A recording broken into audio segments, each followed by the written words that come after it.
Hi hello అండి, అందరికీ నమస్కారం. ఇప్పుడిప్పుడే మరొక ముఖ్యమైన అప్డేట్ అయితే రావడం జరిగింది. అదేమిటంటే ఏపీలో ఘోర ప్రమాదం, 30 మందితో స్కూల్ బస్సు బోల్తా, పరిస్థితి దారుణం అంటూ ఇప్పుడిప్పుడే మరొక ముఖ్యమైన అప్డేట్ అయితే రావడం జరిగింది. అయితే దీనికి సంబంధించి పూర్తి వివరాలు తెలుసుకోవాలంటే మన వీడియోని ఎక్కడా స్కిప్ చేయకుండా చూసినట్లయితే మనకు పూర్తి సమాచారం తెలుస్తుంది. ఇక లేట్ చేయకుండా వివరాల్లోకి వెళ్దాం. ఉమ్మడి నెల్లూరు జిల్లా తడా సమీపంలో బోడిలింగాలపాడు దగ్గర ఘోర ప్రమాదం చోటు చేసుకుంది. మంది విద్యార్థులతో వెళ్తున్న నారాయణ స్కూల్ బస్సు బోల్తా పడింది.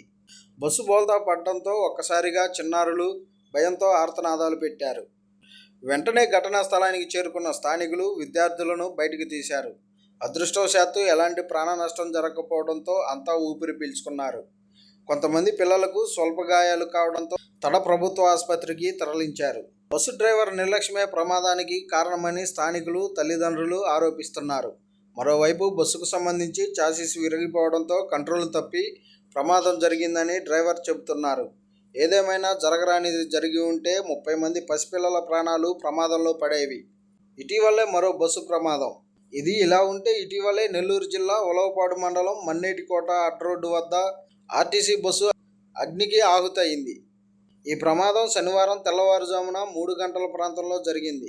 ప్రమాదం జరిగిన సమయంలో బస్సులో సుమారు 20 మంది ప్రయాణికులు ఉన్నారు. అయితే ప్రయాణికులు ఎవరికీ ఎటువంటి ప్రమాదం జరగకపోవడంతో అంతా ఊపిరి పీల్చుకున్నారు.